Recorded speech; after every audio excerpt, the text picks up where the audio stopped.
গৌৰৱ গগৈয়ে parachute landing কৰক, গৌৰৱ গগৈয়ে মতা মাছ মাইকী মাছ কওক, সেইবিলাক একেবাৰে পাতল ধৰণৰ কথা। মূল কথাটো হ'ল যে গৌৰৱ গগৈয়ে ভাৰতৰ সংসদত বিতৰ্ক কৰিব পাৰে আৰু বিজেপিয়ে উঠোৱা তপন গগৈয়ে সংসদত এটাও মাত মাতিব নোৱাৰে। কাৰণ তপন গগৈ ইংৰাজী নাজানে, কাৰণ তপন গগৈ হিন্দীত কথা ক'ব নাজানে।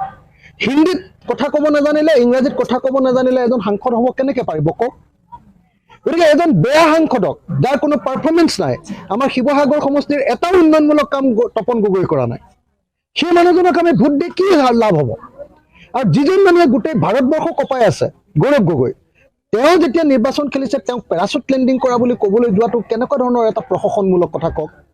মানে বিজেপিৰ টকা কেইটামান যে হৈছে, নতুন ধনী মানুহবিলাকৰ যে এনেকুৱা ধৰণৰ দম্ভ কথা, আমুকক কিনি পেলাম, আমুকক মাৰি দিম, আমুকক আমুক কৰিম, এনেকৈ ধৰণে কৈ আছে। গতিকে এই ধৰণৰ কথা কৈ থাকিব।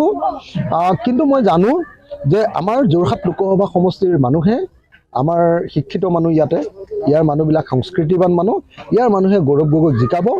আৰু এটা কথা, এনেকুৱা যেনে পাতল ধৰণৰ বিতৰ্ক কৰি থকাতকৈ কিয়নো তেওঁক মই প্ৰত্যাহ্বান জনাইছোঁ। মোৰ এইটো হিমন্ত বিশ্ব শৰ্মা আৰু পীযুষ হাজৰিকাৰ প্ৰতি প্ৰত্যাহ্বান, বিজেপি দলৰ প্ৰতি প্ৰত্যাহ্বান।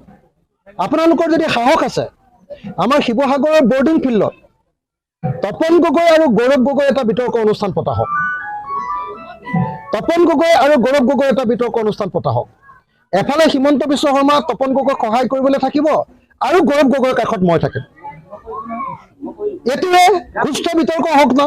অসমৰ জাতীয় প্ৰশ্নক লৈ বিতৰ্ক হওক, অসমৰ মানুহৰ সমস্যাক লৈ বিতৰ্ক হওক, ভাৰতৰ গণতন্ত্ৰ যে ধ্বংস হৈছে তাৰ ওপৰত বিতৰ্ক হওক, ভাৰতৰ যে অৰ্থনীতিৰ অৱস্থা বেয়া হৈছে তাৰ ওপৰত বিতৰ্ক হওক।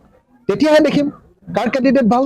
এই বিতৰ্ক নকৰি তেওঁলোকে যে জাতীয় প্ৰশ্নৰ পৰা আঁতৰাই কেৱল এনেকুৱা ধৰণৰ যে পাতল কথাৰে তেওঁলোকে পেৰাচুট লেণ্ডিং কৰিছে, আমুক কৰিছে, ভুচুক কৰিছে, এইবিলাক কথাৰে যে পৰিস্থিতি তেওঁলোকে বেলেগ ফালে নিবৰ কাৰণে চেষ্টা কৰিছে, এইটো দুৰ্ভাগ্যজনক, এইটো গণতন্ত্ৰ বিৰোধী কথা।